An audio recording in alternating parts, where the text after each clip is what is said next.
Hi guys, today we're going to do unboxing of the LG V40 and my first impressions. Let's go do this, baby.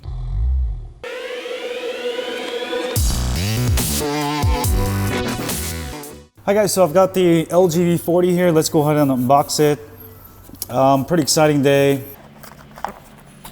Alright, so sorry, I'm a little excited. As usual, comes with LG microfiber cloth. Alright, and we got the LG V40. So let me give you my first thoughts before I go any further. Feels very similar to the G7. Definitely feels larger. All right, let's go see what's in the rest of the box real quick. You got the SIM ejaculator tool, quick start guide. Got some USB cables, adapter, 9 volts, 1.8 amps, 5 volts, 1.84 amps. And we got headphones. Let's check out the headphones real quick. Pretty nice rope type. You got nice earbuds here.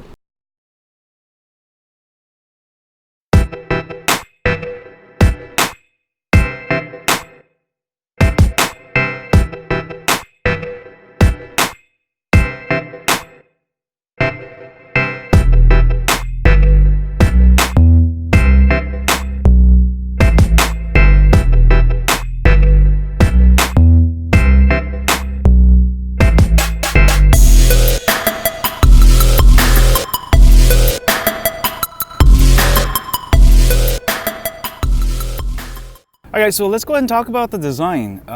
It's got a 6.4-inch PO LED screen this year, so 6.4 inches across. Now the size of the screen is actually slightly longer and narrower than the Galaxy Note 9. But if you consider the notch on the V40, the surface area of the screen is about the same as the Note 9. I actually really like how the V40 is much wider than the G7, which has gotten huge, but V40 is even bigger and wider. And I actually prefer wider devices that help me type easier, type better. I'm at pretty much full brightness out here in California sun. Even though my camera is not really picking it up, but the viewing angle is really good. I'm actually pretty happy that they went with PO LED instead of LCD with the white sub-pixels on the G7. On the right side, you got a power button, SIM card tray with a micro SD card. And on the left, you'll find volume buttons, extra key for Google. And on the bottom, you'll find USB Type-C,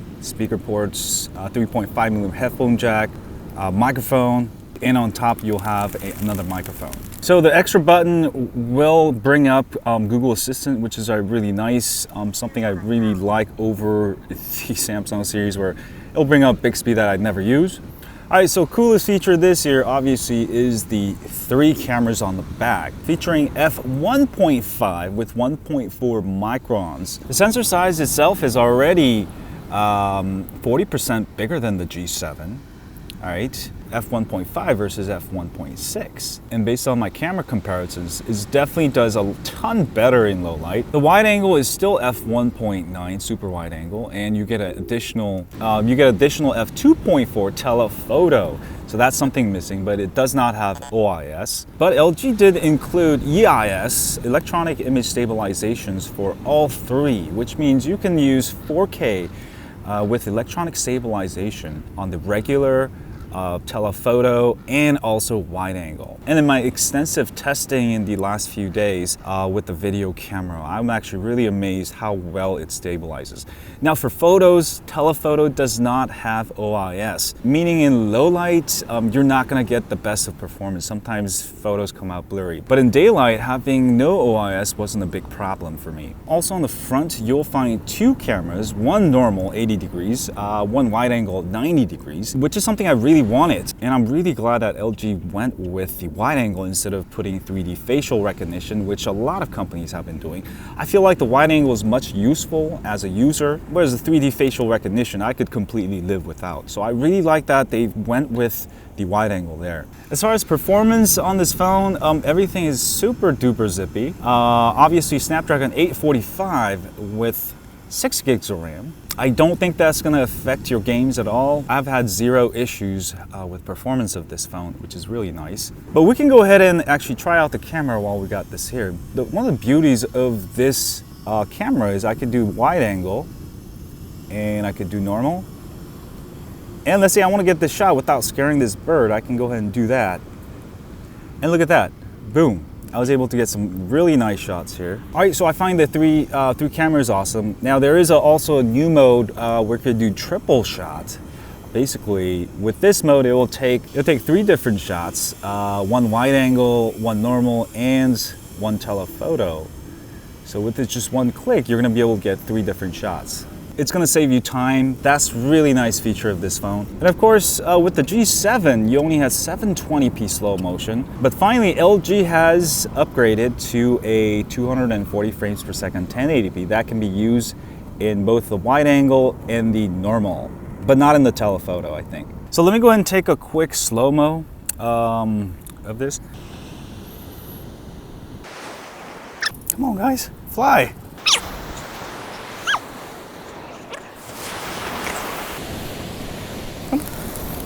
Woohoo.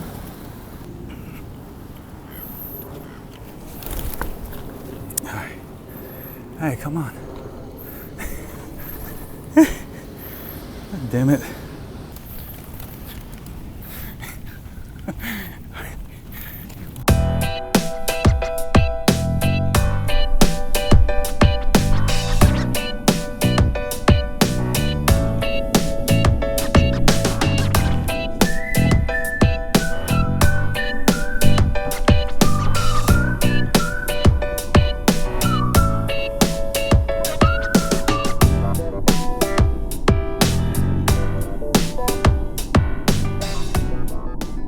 Alright guys, as far as the front camera, you're going to get 2 cameras.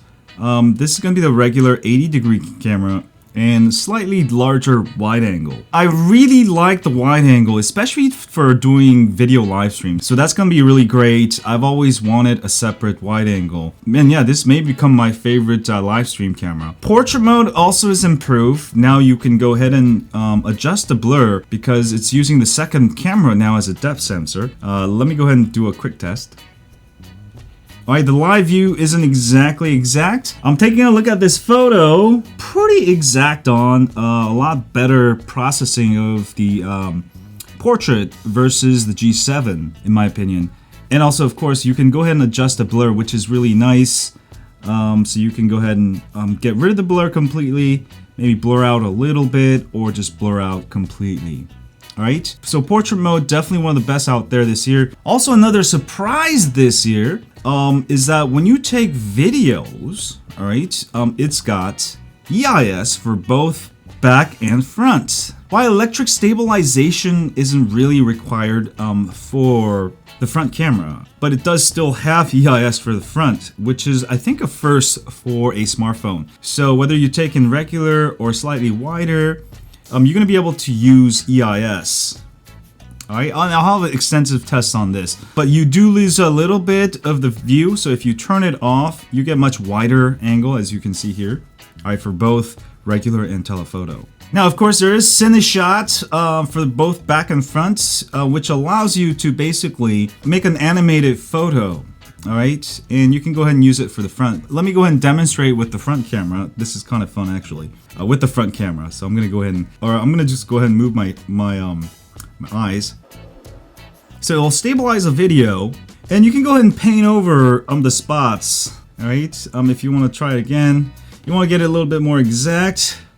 Let me go ahead and go into my eye there, and we're gonna just get the eyelid just right there.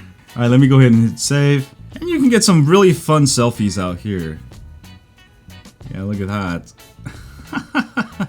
Of course, you can also use it for the back camera. Here's some samples. They look pretty good. I mean, I wouldn't say this is a feature I would buy this phone, but it has it, which is cool. Anyway, guys, pretty impressed with the phone. If you absolutely need wide angle for both front and back, along with telephoto, this literally gives you a full range of zoom and wide angle, which is really nice. And that's actually something Samsung's working on, and I think the S10 will also have wide angle next year. Of course, for those of you who don't know, all the newer LG phones are IP68 rated. I dunked this in the spa a bunch of times. and it's working just fine. If you use headphones that normally require an amp, like my HD800 here actually does require an amp, with the V30 you're going to be able to power it pretty much all the way. I've actually had to turn it down a little bit because it's a little too loud. It's that powerful. Quad deck, the 3D surround, it's going to work out great. If you're a headphone addict, all right, there's no substitute. The G7 also is very good. The V40, they both have about the same performance. I would say it's the same thing. And of course the boombox, just like the G7, you're gonna be able to enjoy much louder sound whenever you put your phone on the desk. All right, actually we'll do it real quick. So here is the music here, and then now it's on my desk.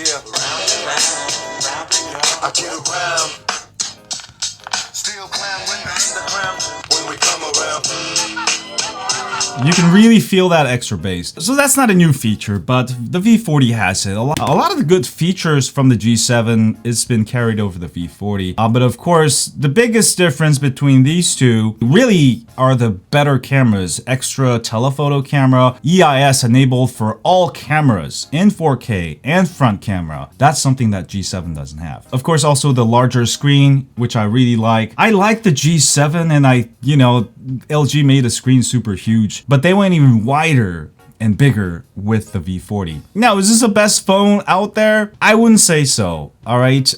In my camera comparisons, the V40 comes very close to many of the flagships. Front camera is almost as good as the Note 9. The back camera also almost as good as the Note 9. I mean, there are advantages and disadvantages, but yeah, this does keep up with pretty much all the flagships out there. And of course, it's gonna probably launch around the 900 price range area, but I'm sure if you wait around at least a month or a month and a half, you should be able to pick up the international version for the usual like $700, $800 range.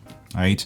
At that price, I think it's pretty fair. I actually really like it because I make a lot of videos, especially the EIS works quite well. And I actually had about 20 minutes of footage I was going to actually show you that I shot, and I made the mistake of recording them in 1080p.